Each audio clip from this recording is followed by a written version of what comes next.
प्रार्थना पत्रिका बुधवार 17/4/2024। हर अवसर का भरपूर लाभ उठाए। इफिसियों 5:15-18। हर अवसर का भरपूर लाभ उठाए क्योंकि दिन बुरे हैं। इफिसियों की पुस्तक 62 ईस्वी के आसपास लिखी गई थी।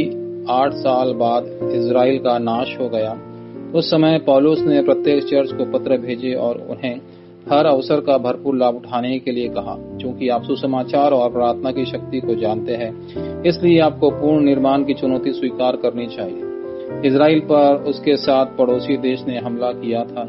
उस समय के दौरान 7 अवशेष जिनके पास पूर्ण निर्माण की शक्ति थी और उन्होंने प्रार्थना और अवरोधित आपदाओं के माध्यम से चुनौती ली। वाचा निश्चित रूप से पूरी होंगी। अभी आपको वाचा को थामे रखना चाहिए और ईश्वर की शक्ति से लैस होकर असंभव की और चुनौती देनी चाहिए। इजराइल ने आपदाओं का सामना किया जहां उसका मंदिर खो गया और पूरा राष्ट्र दुनिया भर में बिखर गया।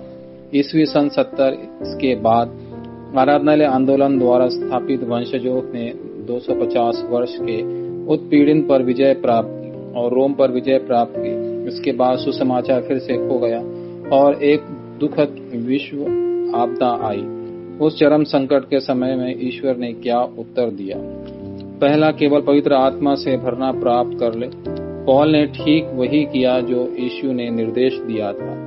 उसके केवल पवित्र आत्मा से भरने और पूर्ण निर्माण की शक्ति प्राप्त करने के वचन को थामे रखा। यह वाचा सीधे वंशजों को दी गई।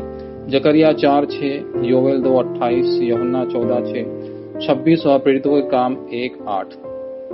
दूसरा, शक्ति प्राप्त करें। 7 बाजटिन्स आपके साथ रहने वाले त्रिएक परमेश्वर की शक्ति से लैस। सिंहासन की शक्ति, हवा के राज्य के शासक को उखाड़ा फेंकी की शक्ति और ऊपर से नीचे आने वाली शक्ति। आपको पूर्ण निर्माण करना होगा। तीसरा, पृथ्वी के छोर तक मेरे गवाह बने। 7 यात्राएं आपको उस मार्ग को ढूंढने से पकड़ना चाहिए जिसके माध्यम से त्रिएक परमेश्वर काम करता है। किसी भी स्थिति में जीवन रहने के लिए 10 रहस्य, 10 नियम जो कभी हिल नहीं सकती, 10 धाराएं जो युग को बदल देती है, 5 आश्वासन जो किसी भी स्थिति में जीवन देती है और आजीवन उत्तर। आपको शुक्रवार, शनिवार और युग के दौरान दूसरों के साथ इकट्ठा होने की आवश्यकता है और रविवार और पवित्र आत्मा की शक्ति के माध्यम से आपको सबसे पहले आध्यात्मिक शिखर बनना चाहिए। उस शक्ति के साथ आपको शिखर के मार्ग पर जाना चाहिए। ऐसा करके 7 ग्रैंड जर्नी के माध्यम से आपको विश्व सुसमाचार के मार्ग पर जाना चाहिए।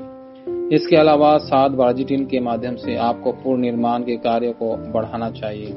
आपको बस इन वचनों को थामे रखना है। वाचा प्रार्थना। प्रिय परमेश्वर, कृपया उन लोगों को अपनी नई ताकत दे जो निराश है। कृपया उन लोगों को जो बीमार है पवित्र आत्मा से भरे की शक्ति प्रदान करे।